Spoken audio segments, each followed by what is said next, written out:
పూర్తి వివరాలు చూసే ముందు మా ఛానల్ ని సబ్స్క్రైబ్ చేయడం మర్చిపోకండి. శ్రీ గురుభ్యో నమః. శ్రీ మహాసరస్వత్యై నమః. ఓం నమః శివాయ. నారాయణ శాస్త్రి ఆస్ట్రాలజీ ఛానల్ వీక్షిస్తున్నటువంటి ప్రేక్షక మహాశీలకు స్వాగతం, సుస్వాగతం.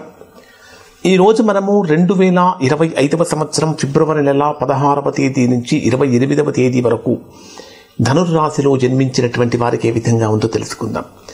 ధనుర్రాశి వారి యొక్క ప్రస్తుత గ్రహస్థితిని కనుక పరిశీలించినట్టయితే మీ రాశ్యాధిపతి రాశికి 6వ స్థానంలో సంచరిస్తున్నాడు. అలానే మీ రాశికి తృతీయ స్థానంలో రవి బుధ శని గ్రహాల యొక్క సంచారం, చతుర్థంలో శుక్రరాహువులు, సప్తమ స్థానంలో కుజుడు, అలానే దశమ స్థానంలో కేతువు యొక్క ప్రభావం జరుగుతున్నది. ఇక్కడ ధనుర్రాశి వారికి కుజుడు సప్తమ స్థానంలో ప్రవేశించాడు. 24వ తేదీ ఉదయం 6:58 కుజుడు యొక్క వక్రత్యాగం కూడా జరిగిపోతుంది.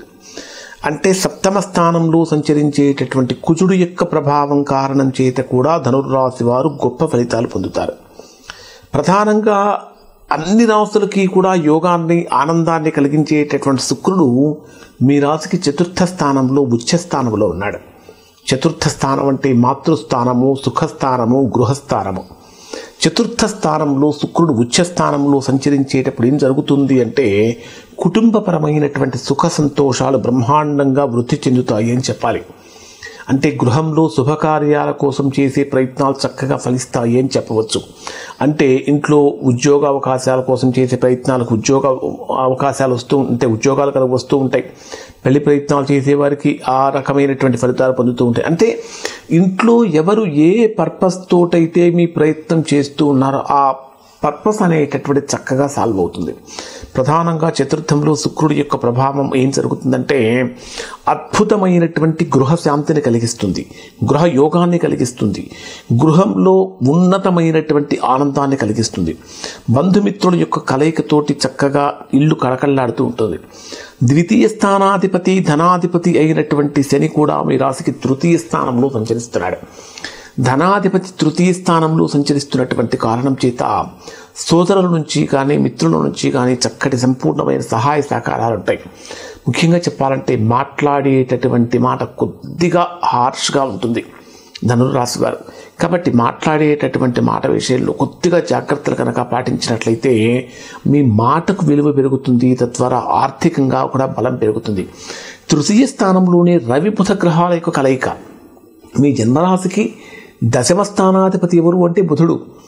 దశమ స్థానాధిపతి అయినటువంటి బుధుడు మీ రాశికి తృతీయ స్థానంలో సంచరించేటప్పుడు ఎవరైతే ఇప్పటి వరకు ఉద్యోగపరంగా విపరీతమైన ఒత్తిడి ఎదుర్కొంటూ ఉన్నారో, లేదా ఎన్ని ప్రయత్నాలు చేసిన అవకాశాలు దగ్గర దాకా వచ్చినట్టే వచ్చి దూరంగా పోతూ ఉన్నాయో అటువంటి వారికి ఊహించినటువంటి విధంగా ధనుర్రాశి వారికి అదృష్టం తలుపు తడుతుంది. అంటే ఎంత పెద్ద సమస్య వచ్చినప్పటికీ తృతీయ స్థానంలో సంచరించేటటువంటి రవి బుధ గ్రహాల యొక్క కలయికతోటి అత్యంత ఓర్పుతోటి, నేర్పుతోటి సమస్యల నుంచి బయటపడగలిగేంత శక్తి సామర్థ్యాలు ఈ మాసంలో ధనుర్రాశి వారికి కనిపిస్తూ ఉన్నాయి. చేసేటటువంటి వృత్తిలో కానీ ఉద్యోగంలో కానీ అంచనాలకు మించినటువంటి పురోగతి కూడా లభిస్తుంది. ఎవరైతే ప్రమోషన్స్ కోసం ఎదురు చూస్తున్నారో అటువంటి వారికి ప్రమోషన్స్ కూడా కలుగుతూ ఉంటాయి. ముఖ్యంగా చెప్పాలంటే సామాజిక పరమైనటువంటి బాధ్యత కలిగి ఉంటారు. అంటే సమాజంలో మీ యొక్క పేరు ప్రఖ్యాతులు పెరగటానికి అవకాశం అనేటటువంటిది కూడా ఏర్పడుతుంది ఉంటుంది. ఇంకొకటి ఏమిటంటే మీ జన్మరాశికి వచ్చేటప్పటికి 6వ స్థానంలో గురుడు రుజుమార్గంలోనే సంచరిస్తున్నాడు. సో 6వ స్థానంలో గురుడు రుజుమార్గంలో సంచరిస్తూ 7వ స్థానంలో కుజుడు సంచరించేటప్పుడు ఎవరికైతే కోర్టు సమస్యలతో బాధపడుతూ ఉన్నారో అటువంటి వారికి ఆ సమస్యల నుంచి బయటకు వచ్చే అవకాశం కలుగుతుంది. కొద్దిగా దీర్ఘకాలికంగా అనారోగ్య సమస్యలు ఫేస్ చేస్తున్నటువంటి వారికి కూడా ఆ అనారోగ్య సమస్యల నుంచి బయటపడతారు. ముఖ్యంగా గురుడు 6వ స్థానంలో సంచరించేటప్పుడు ఏం జరుగుతుందంటే పోటీ పరీక్షలు, కాంపిటేటివ్ ఎగ్జామ్స్ రాసేటటువంటి వారికి చక్కగా అనుకూలమైనటువంటి ఫలితాలు అనేటటువంటివి కూడా ఇక్కడ ఈ రాశి వారు పొందుతారు. అసలు డే వైజ్గా పరిశీలిస్తే ఏ విధంగా ఉంటుందంటే 16వ తేదీ ఉదయం నుంచి 17వ తేదీ సాయంత్రం 6:03 వరకు చేసేటటువంటి ఏ పనిలో అయినా సరే అత్యంత జాగ్రత్తగా ఉండాలి. అంటే మీరు మీ ప్రొఫెషన్లో ఏ పని చేస్తున్నప్పటికీ కూడా చాలా జాగ్రత్తగా ఉండాలి. తొందరపాటు మాటలు అనేటటువంటివి పనికిరావు. అంటే సమస్యలు అనేటటువంటివి కొంచెం చాప కింద నీరులాగా ప్రవేశించే అవకాశం ఉంటుంది.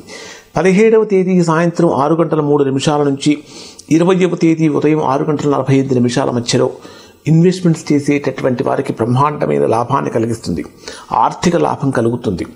దాంతోపాటు మానసికమైనటువంటి బలం కూడా పెరుగుతుంది. ఎంతో కాలం నుంచి ఎదురు చూస్తున్నటువంటి పనులు కూడా చక్కగా సులభంగా సునాయాసంగా నెరవేరే అవకాశాలు ఉంటాయి.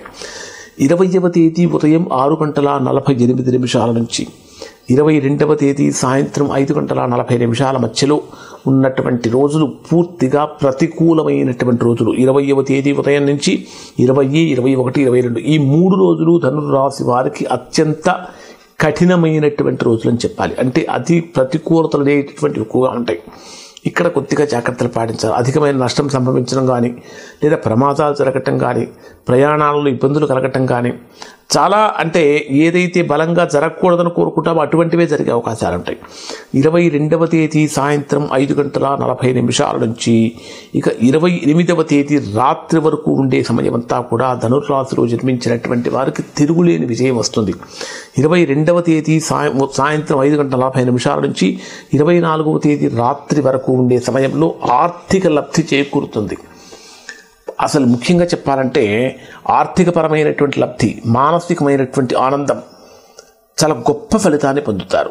24వ తేదీ రాత్రి నుంచి 27వ తేదీ ఎర్లీ మార్నింగ్ వరకు ఉండేటటువంటి సమయంలో ఇన్వెస్ట్మెంట్స్ చేసే వారికి అనుకూలంగా మారుతుంది. మాట్లాడేటటువంటి మాట ఆకర్షణీయంగా ఉంటుంది ఎదుటి వ్యక్తులతో. అంటే అసలు అసాధ్యం అనుకున్నటువంటి పనులను కూడా సుసాధ్యం చేసుకోగలిగినటువంటి శక్తి సామర్థ్యాలు ఇక్కడ ఈ రోజుల్లో ధనుర్రాశి వారు పొందుతారు.